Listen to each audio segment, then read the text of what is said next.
Whoa! Hey! Check it out, guys! It's a new Zaku Warrior kit. It's the Master Grade Premium Bandai Rey Za Burrel Custom Zaku Warrior kit here, or the Rey Za Burrel Custom Blaze Zaku Phantom kit, I guess I should say, to be precise. And it's basically just a recolor, but it has this beautiful new bazooka. So let's go ahead and check it out.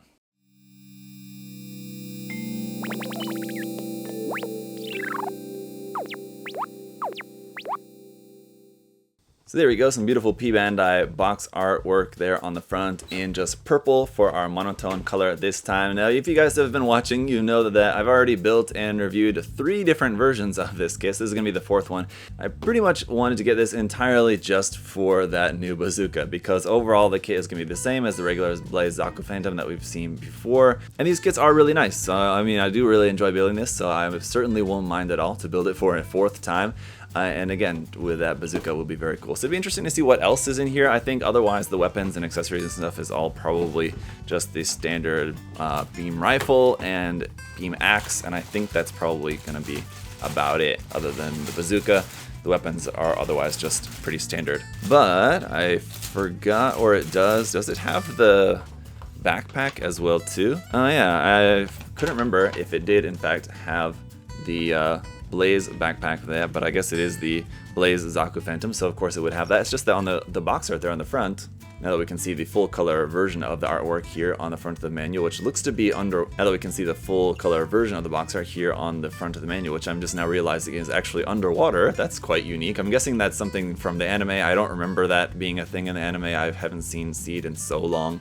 But they're apparently underwater, and yeah, didn't have the backpack on here, so I kind of forgot that was included, but you do have that included with this as well too. So if you wanted to just keep that like that and give the backpack to one of your different kits, looks like you could definitely do that. So the manual here, with it being a P-Bandai kit, it's not really going to have all that much to look at. You've got your parts list right here, where you can see there's going to be some X's of some parts that are not going to be used. Over here, these are more parts that are not going to be used. I'm guessing those are just in the different color, basically. So like multiples of the same runner, where you use some parts from this color version and then some parts from this color version of that. So you'll have lots of leftover parts again, looks like, with this one. The rest of the manual is all just the construction, and then we get back to the back here, and then just this back page we were just previously looking at. That's for all the decals, stickers, and it looks like with this one we do actually have water slide decals. Beautiful, great to see that. Let's go ahead and check those out and the rest of the runners. Alright, so no dry transfers or foil stickers or anything. All we got here is the wonderful water slide decals, which again look really nice. And you don't even necessarily need to use these for the Rey Za Burrel version. Of course, you do have some specific logos on there. But the rest of these, I mean, you could use these with other different versions, or if you want to make a different variant of the Blaze Zaku Phantom, you could certainly use these, so really nice. Just kidding, there is a foil sticker for the mono eye. Actually, it fell on the floor. Sorry about that. Anyway. Alright, so yeah, we've been through this a few times, so I'll just kind of go through these runners pretty quickly. Here's the A runner. We got some red, some light lavender, and some white. And then one little clear piece down here for the visor. Runners B, C, D, double D, E1, and E2 are all of our black parts for the frame and weapons. Runner F1 is here in that light lavender color as well, and you've got 2 runners of F1 there in lavender. Then you've also got 2 runners of F1 here in white as well too. So you can see these are also including a couple of extra parts down on there. Then runner G1 here, we've got these parts in a little bit darker lavender color. It's still pretty light, but darker than the previous shade. We've also got the same runner here also in white, and then we've also got runner G2, which is just a copy of the shield part right there, also in white. And then a few more light lavender color pieces here on the runners H1 and H2. H2 just being this little small section of the runner right there.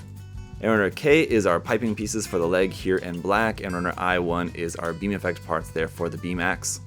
Runner M2 is our alternate headpiece for making the commander type head. And then from the Blaze Zaku Phantom variant, here is runner N1, which is just all backpack parts there, red, dark gray, kind of light, off-white, light gray kind of color there, slightly bluish in its tone, and a few more black parts. Then we have runner N2 for a copy of most of that runner there. And finally, our new parts specifically for this version of the kit is just WA1 and WA2, Weapon 1 and Weapon 2 parts here in two-tone gray, so you can see darker gray and lighter gray parts for the bazooka. It is very nicely detailed though, I gotta say, so that should look good, but that's all you really have that's really specifically new to this version of the kit. So there you have it, guys. Considering I've built this kit a few times already, and it's a pretty quick build to begin with. Even the first time I built it, I was kind of astonished at kind of how fast the build goes. So it shouldn't really take me too long at all to get this built up. Let me go ahead and do that, and then we'll take a look, see how she's looking. Alright guys, here it is, looking very fresh in that color scheme. I gotta say, the white with the lavender and purple accents on there, very cool. Red accents in there as well, I guess too. And of course, being that we've basically already reviewed this kit a couple of times, I'm not going to go into like all of the articulation, everything. You guys know what to expect with this. We'll again just kind of mostly focus on what's new about it, which is basically the bazooka and the color scheme and all that. But this kit, as you guys may well know at this point, is very fun to pose. It poses very nicely. It's a very solid kit, very well articulated, very nicely detailed as well, as you guys can see there as you're taking a look around the kit. So fantastic kit. I really like this. If they keep making variants, I'm not sure where they'll go with it next. Maybe let me know your guys' thoughts down in the comment section below. Where do you think they'll go with future variants of this? But for now, let's go ahead and check out the accessories. So we've got the standard accessories of the beam rifle and the beam axe. The beam axe, very cool. Those effect parts are nice. When not in use though, nowhere to store this on the kit, unfortunately, so you just kind of set that off to the side. The beam rifle can be stored by taking this magazine up here on the top, folding that back, and then this little tab here in the side plugs into the back skirt. You have this little sliding armor gimmick right there.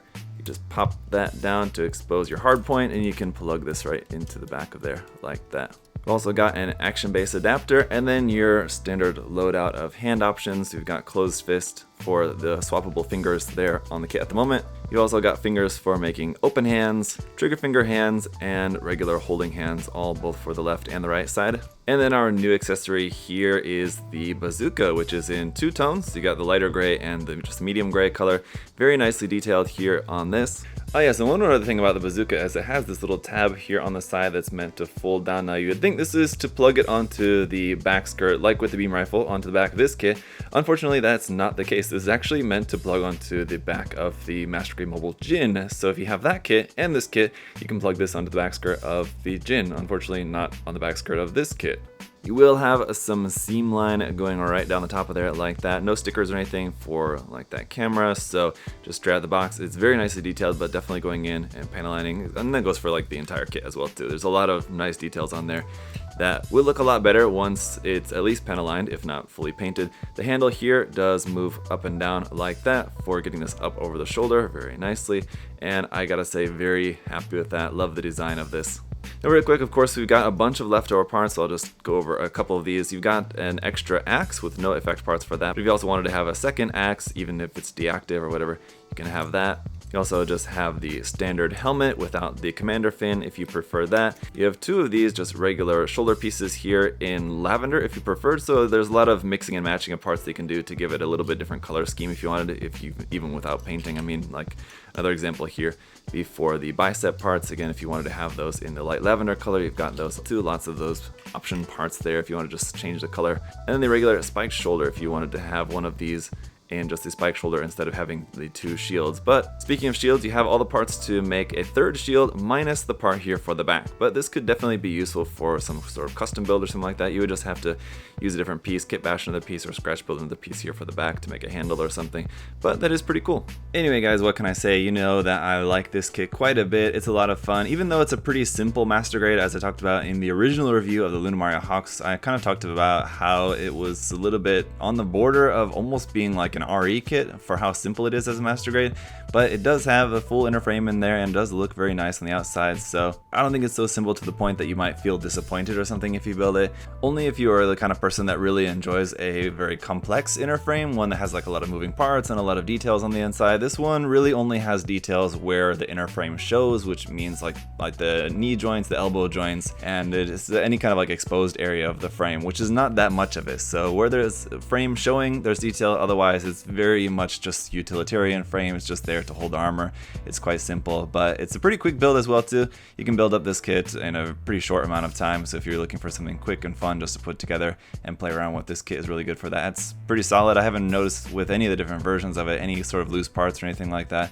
I will say that the bazooka is slightly loose in the hand. I can tell the bazooka, I don't think it was originally from this skin. Unfortunately, I already threw away the runner to check the date on that. I didn't check the date, but I'm guessing that the bazooka is not new for this kit. I think it's recycled from a different kit, because also in the handle of the bazooka there's like a little hole for a tab in there, so I think maybe it's from a master grade Astray variant kit, possibly. I'm not sure. You guys can let me know if you know for sure about that. So I did experience a little bit of looseness with the bazooka in the hand, but if you just get it wedged in there and the fingers tightly enough, then it's fine and it can sit up on the shoulder and everything. So not really too bad at all. Anyway guys, thank you so much to USA Gundam Store as always for their support. Thank you guys for watching. If you want to check out the link to USA Gundam Store, we got plenty of great kits on there. And of course the coupon for you to use on the site will also be down there in the video description as well, so check that out. Thank you guys for liking the video, commenting, subscribing, all of that's greatly appreciated. Thank you so much. Till next time, hope you're all having a great day. Bye guys.